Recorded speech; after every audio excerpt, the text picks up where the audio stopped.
Hello student, how are you all? I think you all are good and study hard. This is question number 28. If one root of the quadratic equation 3x square plus px plus 4 equal to 0 is 2 by 3, then find the value of p and the other root of the equation. So dear student, how to solve this equation? In this question, there is two questions. This one and this one. You should opt any one question, okay, in your examination. This is a sample question. इसी तरह से आपके question रहेंगे exam में, इसमें से दोनों में से कोई एक क्वेश्चन सॉल्व करना है, बट मैं इस वीडियो में दोनों सॉल्व करके दिखाऊंगी। ठीक है, तो पहले क्वेश्चन नंबर 28 के सॉल्व करते हैं। क्या है equation? 3x² plus px plus 4 equal to 0। इसमें गिवन क्या है? एक रूट 2/3 गिवन है। इसको अगर 2/3 इसमें पुट करते हो तो इसकी इक्वेशन इसके बराबर होती है। तो हमें इसके x इक्वल टू 2/3 से p की वैल्यू मिल जाएगी। तो आप आंख बंद करिए और इसमें x के जहाँ जहाँ x है वहाँ 2/3 पुट कर दीजिए, जिससे कि p की वैल्यू निकल जाएगी। तो 2/3 प्लस 4 इक्वल टू 0। अब देखो क्या हो जाएगा यहाँ, 3 4 3 9 plus p 2/3 plus 4 equal to 0। तो कैंसल आउट हो गई। तो यहाँ पर क्या हो जाती है वैल्यू? p 2/3 equal to -4/3। तो ये क्या हो जाएगी? -12 -4/3।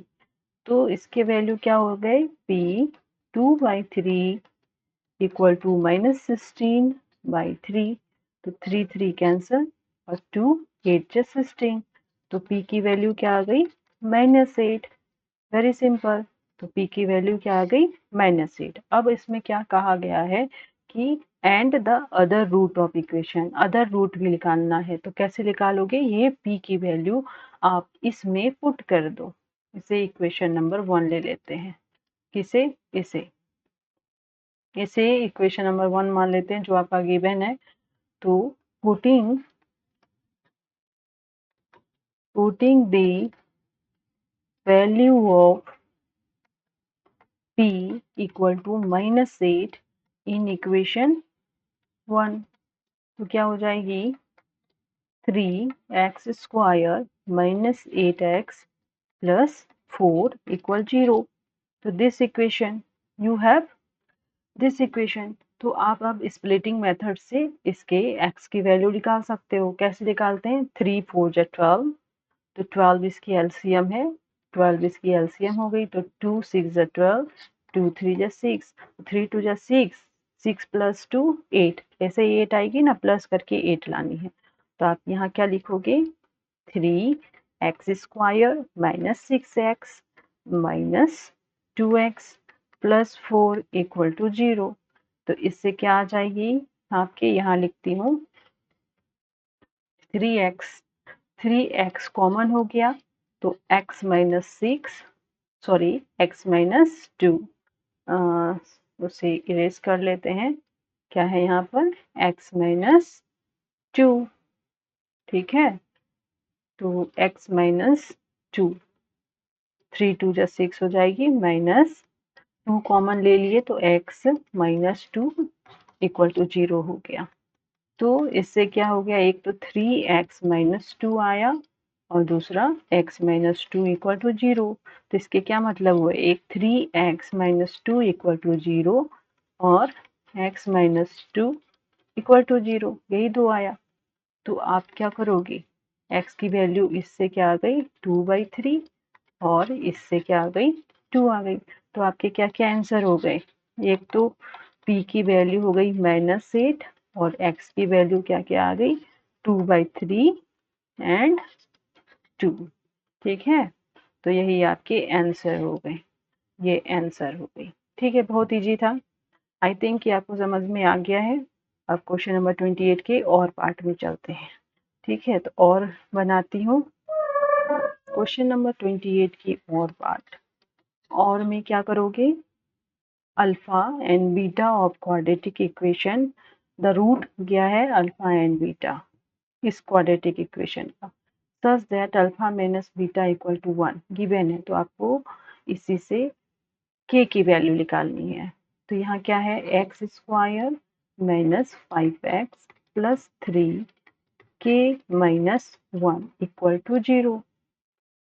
तो आपको पता है कि क्वाड्रेटिक इक्वेशन में sum of the root equal to minus B by A होती है और अल्फा बीटा क्या होती है, सी बाई ए होती है। तो b की वैल्यू क्या है यहाँ, -5 ए की वैल्यू 1 क्या हो गई 5।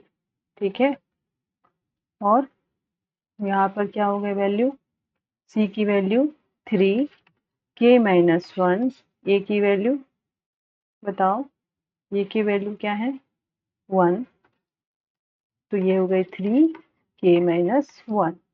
तो इससे क्या निकला आपका, alpha plus beta equal to 5। ये इसे मैंने 1, इसे में जो गिवन क्या है आपका, गिवन दिया हुआ है alpha minus beta equal to 1। ठीक है, इसे मैंने 1 मान लिया, इसे 2 मान ली, और ये वाला इक्वेशन क्या है, alpha beta equal to 3k minus 1, इसे 3 मान ली। ठीक है, इसी इक्वेशन नंबर 3 से k की वैल्यू निकलेगी। उसके लिए मुझे अल्फा और बीटा की वैल्यू पता होनी चाहिए। तो हम ये अल्फा बीटा किससे निकालेंगे, 1 2 से। तो फ्रॉम फर्स्ट एंड सेकेंड इससे क्या करोगे, एडिंग कर दो, alpha minus beta equal to 1 और alpha plus beta equal to 5, दोनों को एडिंग कर दो। तो क्या हो जाएगी, ये माइनस प्लस से कैंसिल आउट हो जाएगी और यहाँ 2 अल्फा हो जाएगी, तो 6 हो गई। तो अल्फा की वैल्यू क्या हो गई 3। ठीक है बच्चों, अल्फा की वैल्यू क्या आ गई 3। अब बीटा अब कैसे निकालोगे, ये जो है अल्फा इक्वल टू 3 इक्वेशन 1 में पुट कर दो। तो इक्वेशन 1 में पुट कर दिए तो क्या हो जाएगी, बीटा की value 1 alpha minus 1 from equation 1 से। ठीक है, तो 3 minus 1 equal to 2 means beta की वैल्यू 2 हो गई। तो अब आप क्या करोगे, अल्फा की वैल्यू 3 है, बीटा की वैल्यू 2 है, अब इसी में पुट कर दो इक्वेशन 3 में, putting the value of alpha and beta in equation 3। तो अल्फा की वैल्यू 3, बीटा की वैल्यू 2 मीन्स 3k माइनस 1। तो 3 3 कैंसिल आउट हो गई, तो 2 इक्वल टू k माइनस 1। तो k की वैल्यू क्या हो गई 3। तो k is your answer, k equal to 3 is your answer. Very simple. ठीक है, समझ गए हो। यहाँ पर इक्वेशन दी हुई है, इससे अल्फा प्लस बीटा आपको पता है क्या होता है, minus B by A. Alpha beta जो वैल्यू है ये यहाँ पर पुट कर दिए। बाद में इसमें मुझे के की वैल्यू निकालनी है, के की वैल्यू इसमें इस इक्वेशन से निकलेगी, इसके लिए मुझे अल्फा बीटा की वैल्यू पता होनी चाहिए थी। तो मैंने ये इक्वेशन 1 और इक्वेशन 2 से दोनों को इक्वेट करके अल्फा और बीटा की वैल्यू निकाल ली और इसमें इक्वेशन नंबर 3 में पुट कर दी और इसके वैल्यू के की वैल्यू 3 निकल गई। तो बच्चों आई होप कि आपको समझ में आ गया हो, इतना बहुत ही सिंपल था। तो इसी तरह से पढ़ते रहिए, और अगर आपको ये वीडियो अच्छा लगा हो तो अपने फ्रेंड के साथ शेयर करिए, लाइक करिए। Thank you very much.